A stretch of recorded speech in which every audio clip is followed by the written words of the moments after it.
Hello everyone, welcome to the dynamic govt exam coaching YouTube channel. Friends, ఇప్పటి నుంచి మనం daily current affair అనేది చేయబోతున్నామండి. So ఈ video వచ్చేసి జనవరి 1 మరియు 2వ తారీఖులలో అప్డేటెడ్ కరెంట్ అఫైర్ అండి. సో ఫ్రెండ్స్, ఫస్ట్ క్వశ్చన్ చూద్దాం. ఏ రాష్ట్ర ప్రభుత్వం రథసప్తమిని రాష్ట్ర పండుగగా ప్రకటించింది? ఆన్సర్ ఆప్షన్ ఏ అండి. ఆంధ్రప్రదేశ్ ప్రభుత్వం అనేది ఇక్కడ ఈ రథసప్తమిని రాష్ట్ర పండుగగా ప్రకటించడం అనేది జరిగింది. అయితే ఈ రథసప్తమిని అనేది ఎక్కడ జరుగుతుందయ్యా అంటే శ్రీకాకుళం జిల్లా అరసవల్లిలో గల ఈ సూర్యనారాయణ స్వామి ఆలయంలో ఈ రథసప్తమి అనేది 3 రోజుల పాటు నిర్వహించడం అనేది జరుగుతుంది. అయితే ఆంధ్రప్రదేశ్లో ఎక్కడయ్యా అంటే శ్రీకాకుళం జిల్లాలోని అరసవల్లిలో గల సూర్యనారాయణ స్వామి ఆలయంలో ఈ రథసప్తమిని 3 రోజుల పాటు జరుపుకునే విధంగా ఆ రాష్ట్ర ప్రభుత్వం ఇక్కడ ప్రకటించడం అనేది జరిగింది. అయితే ఈ రథసప్తమి అనేది ఏ దేవుణ్ణి పూజిస్తారయ్యా అంటే సూర్య భగవానుడిని పూజిస్తారు. Okay, next question. ప్రపంచంలో 7 ఖండాలలో ఎత్తైన శిఖరాలను అధిరోహించిన అతి చిన్న వయస్కురాలుగా ఎవరు రికార్డు సృష్టించారు? ఆన్సర్ ఆప్షన్ డి అండి. కామ్య కార్తికేయన్. సో ఈ కామ్య కార్తికేయన్ గారు తమిళనాడుకు చెందినవారు. అయితే ఈ కామ్య కార్తికేయన్ గారి వయసు చూసుకుంటుందండి 16 సంవత్సరాలు. ఈమె 16 సంవత్సరాలండి. అతి చిన్న వయసులో 7 ఖండాలలో ఎత్తైన శిఖరాలు ఎక్కిన పిన్న వయస్కురాలుగా ఈమె రికార్డు నిలిచడం అనేది జరిగింది. అయితే ఈమె యొక్క చదువు అండి ఇంటర్ సెకండ్ ఇయర్ ప్రజెంట్ అయితే చదువుతుంది ఈమె. అయితే ప్రపంచంలో ఎవరెస్ట్ శిఖరాన్ని అత్యధిక సార్లు ఎక్కిన వ్యక్తి ఈ కమీరీటా షెర్పా గారు అత్యధికంగా ఈ ఎవరెస్ట్ శిఖరాన్ని ఎక్కడం అనేది జరిగిందండి. 30 సార్లు ఎక్కారు ఈయన. దాని తర్వాత జంకో తాబే, ఈమె వచ్చేసి ఎవరెస్ట్ శిఖరాన్ని ఎక్కిన మొదటి మహిళ ఈ జంకో తాబే. బచేంద్రి పాల్ మన ఇండియా నుంచి ఎవరెస్ట్ శిఖరాన్ని ఎక్కిన మొదటి మహిళ అన్నమాట. First female. ఓకే, అయితే ప్రపంచంలో మొత్తం 7 ఖండాలని చెప్పాం కదా. ఈ 7 ఖండాలలో 7 అత్యంత ఎత్తైన పర్వతాలు చూసుకుంటానండి. ఆసియా ఖండంలో ఎవరెస్ట్ శిఖరం, దక్షిణ అమెరికా ఖండంలో అకాన్ కాగువా పర్వతం, ఉత్తర అమెరికా ఖండంలో మౌంట్ మెకిన్లీ పర్వతం, ఆఫ్రికాలో కిలిమంజారో, యూరోప్లో ఎల్బ్రస్ పర్వతం, అంటార్కిటికాలో విన్సన్ పర్వతం, ఆస్ట్రేలియాలో కొస్కియాస్కో అనే పర్వతం. ఈ 7 ఖండాల్లో 7 ఎత్తైన పర్వతాలు కూడా మనం చెప్పుకోవచ్చండి. సో వీటికి డీటెయిల్గా మనం పీడిఎఫ్లో అనేది ఇచ్చుకోవడం అనేది జరుగుతుంది. Next question. 2024 డిసెంబర్ 26వ తారీఖున ఛత్రపతి శివాజీ మహారాజ్ విగ్రహాన్ని భారత సైన్యం ఎక్కడ ఆవిష్కరించింది? ఆన్సర్ ఆప్షన్ ఏ అంది. ఇది లదాఖ్లో ఆవిష్కరించింది. అయితే ఈ ఛత్రపతి శివాజీ మహారాజ్ యొక్క జయంతి అనేది మన ఇండియాలో జరుపుకునే డేట్ వచ్చేసి ఫిబ్రవరి 19వ తారీఖున.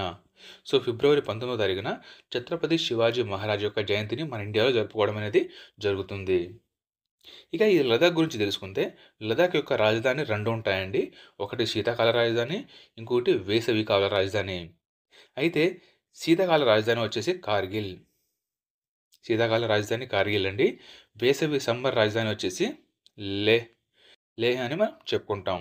ప్రజెంట్ లదాఖ్ యొక్క లెఫ్టినెంట్ గవర్నర్ వచ్చేసి బిడి మిశ్రా వచ్చేసి లెఫ్టినెంట్ గవర్నర్ ఇక్కడ.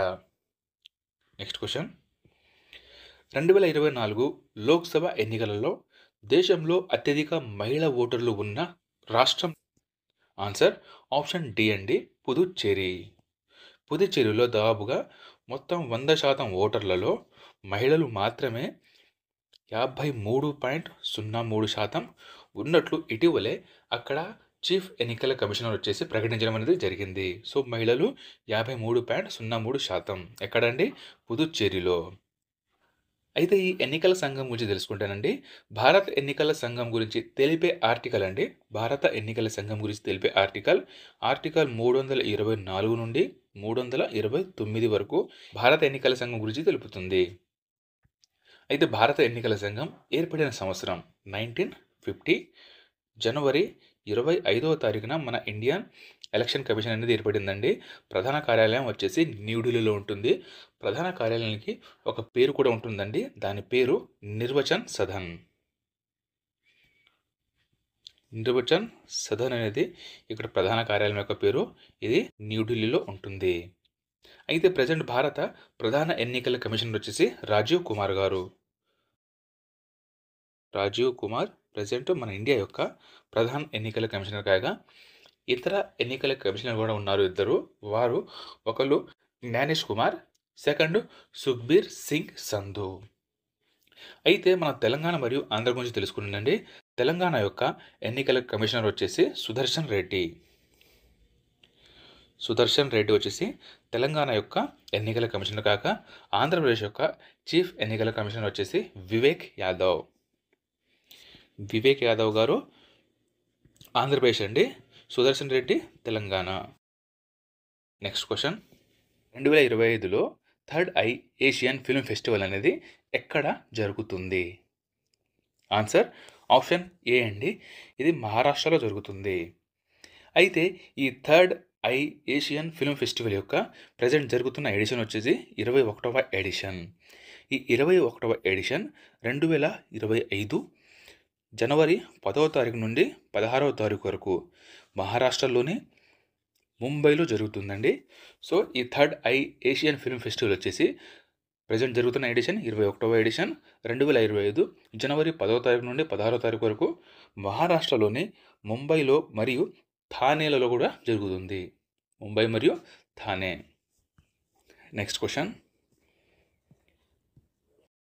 11వ సీజన్ ప్రో కబడ్డీ లీగ్ టైటిల్ను ఎవరు గెలుచుకున్నారు? మొన్న జరిగిన డిఎస్సి ఎగ్జామ్లో 10వ సీజన్కు సంబంధించిన ఒక క్వశ్చన్ అయితే రావడం జరిగింది. అత్యధిక టాప్ స్కోరర్గా ఎవరు నిలిచారు అనే క్వశ్చన్ అనేది మొన్న డిఎస్సిలో అడగడం అనేది జరిగిందండి.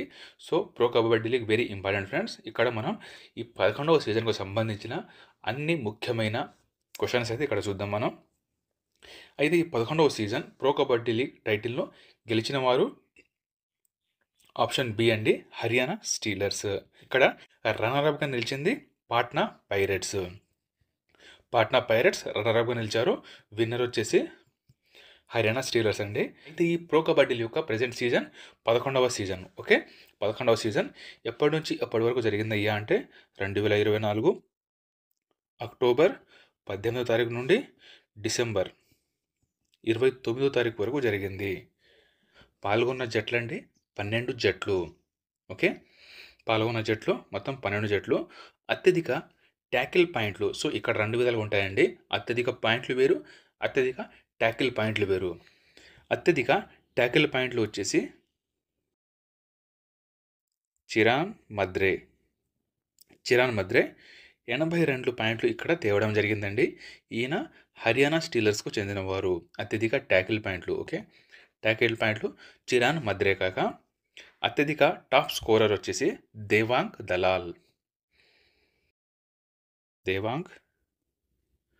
దలాల్ మొత్తం 301 పాయింట్లు తేవడం జరిగిందండి. ఈయన పాట్నా పైరేట్స్కు చెందినవారు. ఓకే, సో ఇక్కడ మొత్తం ఒకసారి మనం రివిజన్ చేసుకుందామండి.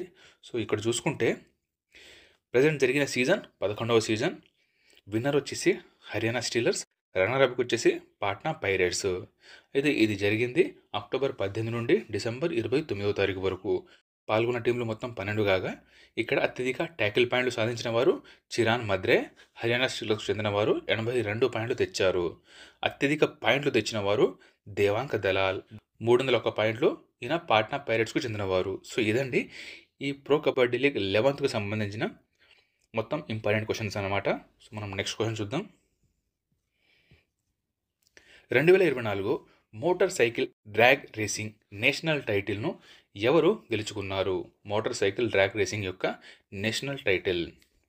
ఆన్సర్ ఆప్షన్ ఏ అండి, హేమంత్ ముద్దప్ప ఈయన గెలవడం అనేది జరిగింది. అయితే ఈ 2024 motorcycle drag racing national title అనేది ఎక్కడ జరిగిందయ్యా అంటే ఇది మెడ్రాస్లో జరిగింది. ఓకే, మెడ్రాస్లో దీనిని నిర్వహించడం జరిగింది. ఇక్కడ హేమంత్ ముద్దప్ప గారు గెలిచారు. అయితే ఈ హేమంత్ ముద్దప్ప గారిది ఇది 15వ జాతీయ టైటిల్ అనమాట. 15వ జాతీయ టైటిల్ ఈయన గెలవడం అనేది జరిగింది. నెక్స్ట్ క్వశ్చన్, 2024 సీనియర్ నేషనల్ పురుషుల హ్యాండ్బాల్ ఛాంపియన్షిప్ను ఎవరు గెలుచుకున్నారు? 2024 సీనియర్ నేషనల్ పురుషుల handball championship. Answer option B అండి, కేరళ గెలుచుకుంది.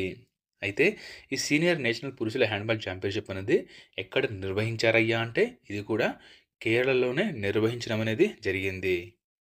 అయితే ఇక్కడ విన్నర్ కేరళ కాక రన్నర్అప్గా నిలిచింది చండీగఢ్ అండి. చండీగఢ్ ఇక్కడ రన్నర్అప్గా నిలిచింది.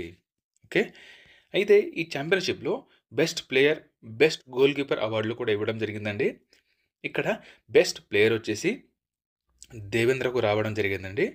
దేవేంద్ర బెస్ట్ ప్లేయర్ కాగా బెస్ట్ గోల్ కీపర్ వచ్చేసి బెస్ట్ గోల్ కీపర్ అండి Rahul. Best goal keeper Rahul, best player Devendra. Winner Kerala, runner-up Chandigarh. అయితే నిర్వహించింది కూడా కేరళనే. నెక్స్ట్ క్వశ్చన్ చూద్దాం. 2024 కింగ్ కప్ ఇంటర్నేషనల్లో భారత బ్యాడ్మింటన్ క్రీడాకారుడు, ఈయన పేరు లక్ష్య సేన్ అండి, ఏ పథకాన్ని గెలిచారు? ఏంటంటే ఇది కింగ్ కప్ ఇంటర్నేషనల్. అయితే ఈ కింగ్ కప్ ఇంటర్నేషనల్ అనేది ఎక్కడ జరిగిందయ్యా అంటే ఇది ఈ టోర్నమెంట్ అనేది చైనాలోనే షెంజన్లో జరిగింది. చైనాలోని షెంజన్లో జరిగింది డిసెంబర్ 27వ తారీఖు నుండి 29వ తారీఖు వరకు. ఓకే, కింగ్ కప్ ఇంటర్నేషనల్ అనేది ఒక బ్యాడ్మింటన్ క్రీడ అండి. ఇక్కడ మన ఇండియన్ వచ్చేసి లక్ష్య సేన్ అండి, ఈయన బ్రోంజ్ పథకం గెలవడం జరిగింది. ఇది చైనాలోని షెంజన్లో జరిగింది డిసెంబర్ 27వ తారీఖు నుండి 29వ తారీఖు వరకు. Next question, world audio visual మరియు ఎంటర్టైన్మెంట్ సమ్మిట్ని ఏ దేశంలో నిర్వహించనున్నారు? ఏ దేశంలో జరుగుతుంది? ఆన్సర్ ఆప్షన్ బి అండి, మన భారతదేశంలో జరుగుతుంది. అయితే ఈ world audio visual and entertainment అనేది ఎప్పుడు జరుగుతుంది అయ్యా అంటే ఫిబ్రవరి 5వ తారీఖు నుండి 9వ తారీఖు వరకు. ఓకే, ఫిబ్రవరి 5 నుండి 9వ తారీఖు వరకు న్యూఢిల్లీలో జరుగుతుంది. న్యూఢిల్లీలో ఇది జరుగుతుందన్నమాట. ఓకే, అయితే ఈ సమిట్ అనేది భారతదేశాన్ని గ్లోబల్ కంటెంట్గా, క్రియేటివ్ హబ్గా మార్చే దిశగా సమిట్ ఒక ముఖ్యమైన అడుగు వేస్తుందని ప్రధాని నరేంద్ర మోదీ గారు ఈయన యొక్క రేడియో కాన్ఫరెన్స్ ఉంటుంది కదా, మన్ కీ బాత్ అనేది దీంట్లో ప్రకటించడం అనేది జరిగింది. నెక్స్ట్ క్వశ్చన్, ఇటీవల సిఆర్పిఎఫ్ కొత్త డైరెక్టర్ జనరల్గా ఎవరు నియమితులయ్యారు? సో ఈయన అయితే ప్రజెంట్ తాత్కాలికం అండి. తాత్కాలిక డైరెక్టర్ జనరల్గా ఎవరు నియమితులయ్యారు? ఆన్సర్ ఆప్షన్ ఏ అండి, విఠుల్ కుమార్. అయితే ఈయన అనీస్ దయాల్ సింగ్ స్థానంలో రావడం అనేది జరిగింది. అయితే ఈ సిఆర్పిఎఫ్ అంటే ఏమిటయ్యా అంటే central reserve police force. Okay, CRPF central reserve police force అండి. దీని యొక్క స్థాపన 1939లో జరిగింది. ప్రధాన కార్యాలయం న్యూఢిల్లీలో ఉంటుంది. అయితే దీని యొక్క నినాదం కూడా ఇంపార్టెంట్ అండి. సిఆర్పిఎఫ్ యొక్క నినాదం వచ్చేసి సర్వీస్ అండ్ లాయల్టీ. అయితే ఇక్కడ మనం మిగతా ఆప్షన్ చూద్దామండి. మిగతా ఇక్కడ ఆప్షన్ చూసుకుంటే రాజ్విందర్ సింగ్ భాటి, ఈయన సిఐఎస్ఎఫ్ యొక్క డీజీ అండి, రాజ్విందర్ సింగ్ భాటి గారు. Next question, DBS bank India కొత్త సీఈఓగా ఎవరు నియమితులయ్యారు? డిబిఎస్ బ్యాంక్ ఇండియా కొత్త సీఈఓగా ఎవరు నియమితులయ్యారు? ఆన్సర్ ఆప్షన్ ఏ అండి, రజత్ వర్మ. అయితే డిబిఎస్ అంటే ఏమిటయ్యా అంటే ఈ డిబిఎస్ అంటే development bank of Singapore. Development bank of Singapore. Okay, DBS అంటే డెవలప్మెంట్ బ్యాంక్ ఆఫ్ సింగపూర్ అండి. దీని యొక్క స్థాపన చూసుకుంటే 1968లో ఏర్పడింది. ప్రధాన కార్యాలయం కూడా సింగపూర్లోనే ఉంటుందండి. అయితే ఇక్కడ మిగిలిన ఆప్షన్ చూడండి ఫ్రెండ్స్. సంజయ్ మల్హోత్రా గారు ఇటీవల ఆర్బీఐ గవర్నర్గా నియమితులయ్యారు. చల్లా శ్రీనివాస్ శెట్టి, ఈయన ఎస్బీఐ యొక్క చైర్మన్. రామ్ మోహన్ రావు అమరా, ఈయన ఎస్బీఐ యొక్క ఎండి. ఓకే, ఇవన్నీ కూడా important friends. Next question, the independent విడుదల చేసిన జాబితాలో 21వ శతాబ్దపు 60 మంది ఉత్తమ నటుల జాబితాలో చేర్చబడిన ఏకైక భారతీయుడు ఎవరు? సో ఇక్కడ మనం ఫోటో చూడొచ్చండి, ఇర్ఫాన్ ఖాన్ గారు. ఓకే, ఇర్ఫాన్ ఖాన్ గారు ఈ 60 మంది జాబితాలో ఇండియా నుంచి ఒకే ఒక వ్యక్తి నిలవడం అనేది జరిగింది. అయితే ది ఇండిపెండెంట్ అంటే ఏమిటయ్యా అంటే ఇది బ్రిటిష్ యొక్క వార్తాపత్రిక. అయితే అందులో ఒకే ఒక మన ఇండియన్ అయిన ఇర్ఫాన్ ఖాన్ గారు 41వ స్థానంలో నిలిచారు. ప్రపంచవ్యాప్తంగా ఇర్ఫాన్ ఖాన్ గారు 41వ స్థానంలో నిలిచారండి. ఇంకా ఇక్కడ విషాదకరం ఏమిటంటే ఈ ఇర్ఫాన్ ఖాన్ గారు 2020 ఏప్రిల్‌లో చనిపోవడం అనేది జరిగిందండి. 2020 ఏప్రిల్‌లో ఈయన మరణించారు. Next question. 2024 డిసెంబర్ 29వ తేదీన ఏ దేశంలో విమాన ప్రమాదం అనేది జరిగింది? 2024 డిసెంబర్ 29వ తారీఖున. ఆన్సర్ ఆప్షన్ డి అండి, దక్షిణ కొరియాలో జరిగింది. దక్షిణ కొరియాలోని మువాన్ నగరంలో జరిగిన ఈ ప్రమాదంలో 176 మంది చనిపోయారండి. ఇద్దరు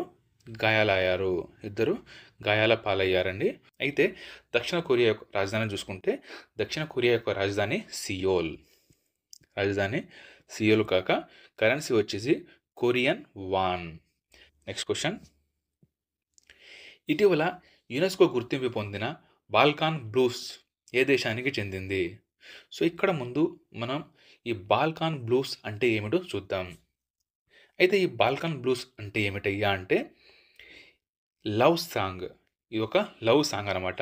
అయితే ఈ లవ్ సాంగ్ వచ్చేసి బోస్నియా దేశానికి చెందింది.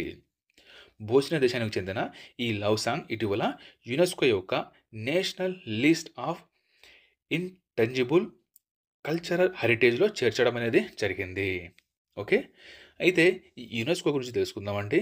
యునెస్కో యొక్క ఫుల్ ఫామ్ చూడండి, United Nations educational, scientific and cultural organization. దీని యొక్క స్థాపన 1945లో జరిగింది. ప్రధాన కార్యాలయం ప్యారిస్లో ఉంటుంది. అయితే ప్రెజెంట్ డైరెక్టర్ జనరల్ వచ్చేసి ఆడ్రీ ఔజులే వచ్చేసి ఇక్కడ డైరెక్టర్ జనరల్ అండి.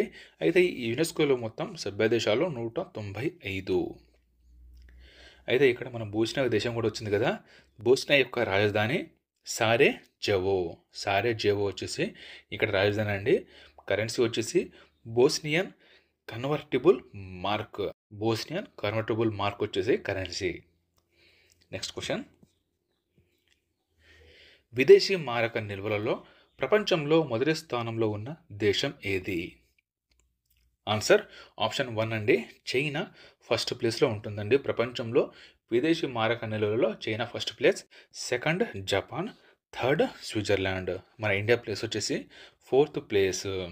అయితే 2024 డిసెంబర్ నాటికి మన ఇండియా దగ్గర ఉన్న మొత్తం విదేశీ మారక నిల్వలు చూసుకుంటుండే $644.39 బిలియన్ డాలర్ల విదేశీ మారక నిల్వలు ఉన్నట్లు ఇటీవల ఆర్బీఐ కూడా ప్రకటించడం అనేది జరిగింది.